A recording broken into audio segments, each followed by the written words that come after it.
He moves through the death and decay of the void. He doesn't remember his name. Everything's a blur. He feels pain in his stomach, in his arms, in his veins. He needs to find one of those flowers. The nectar, the sweet serum that gives strength. Strength for what? He remembers. The killers. Experimenting on them. Why? Why was he experimenting on them? He doesn't remember.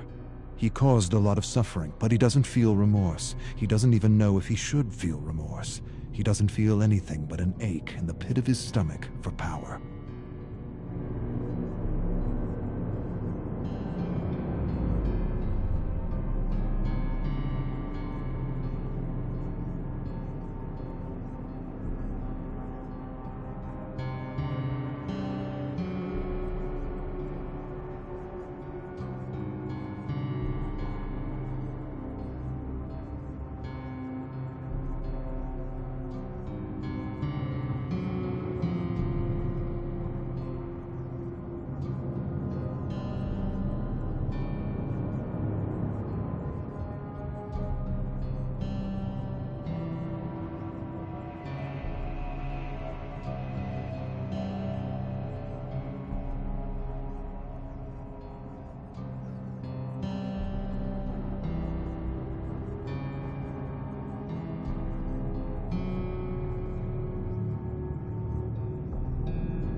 He has flashes of the doctor, his screams, his agony, turning the tables on him, experimenting on him like he had done with so many others. Where?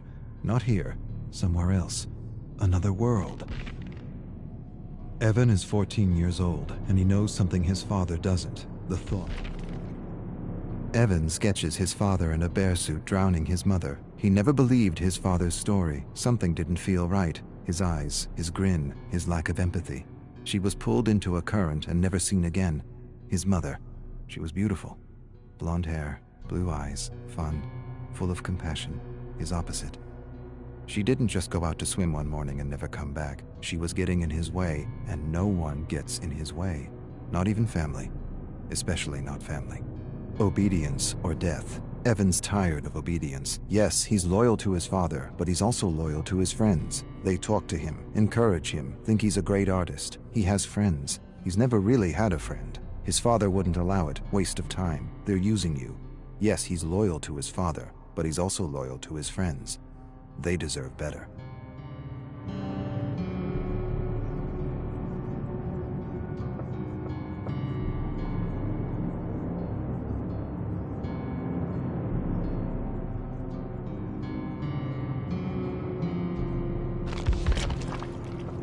Evan's father stares at him across the dinner table. He knows. Maybe he doesn't know, but he senses something's amiss. He has that look in his eye, that look that tells Evan he's in for it. He chews on a fatty piece of rabbit and hopes his father doesn't say anything. He should have known better than to keep something from him. His father knows. He always knows. Last year, Evan lost his cool on a man who said something about his mother. He almost beat the man to death with a 2x4 while his father watched and laughed. The authorities pulled Evan away. He smiled at Evan and knew what he wouldn't admit to himself. He enjoyed beating on that man, not because of the insult, not because he felt threatened, but because he felt powerful. His father smiled. Apple doesn't fall far from the tree, eh?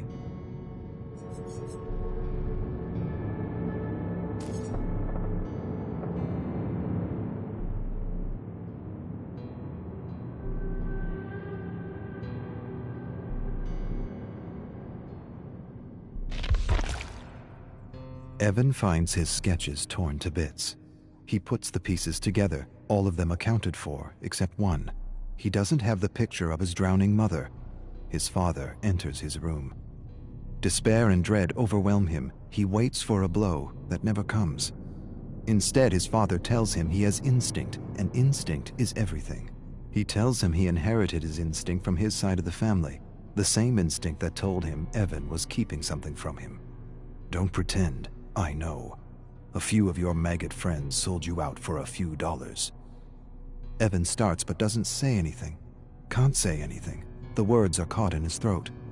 He apologizes. His father says nothing, walks away. Evan follows him to his bedroom where he sees the picture of his dying mother, framed above the bed. His father tells Evan he will learn a lesson tomorrow, one he hopes he understands. Evan stares at his father and feels hate.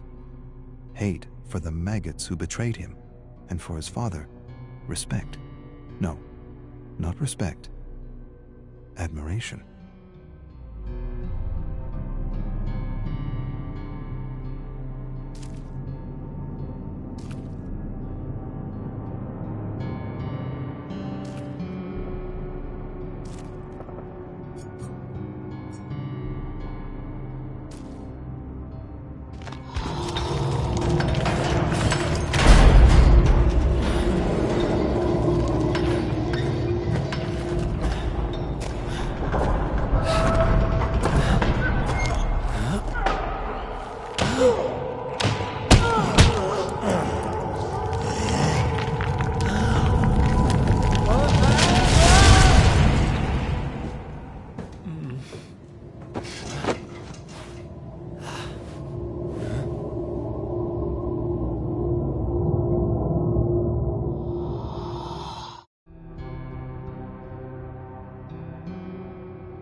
Arcus 1.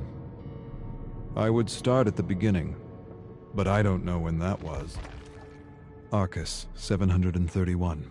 Hard to tell when one day ends and another begins. The tower and the library help me cope, but it's hard to forget the truth of my situation, even for a moment, knowing everything I have is a lie. I have access to anything I want, and yet I have nothing. The survivors continue to undergo the trials of the most brutal of killers.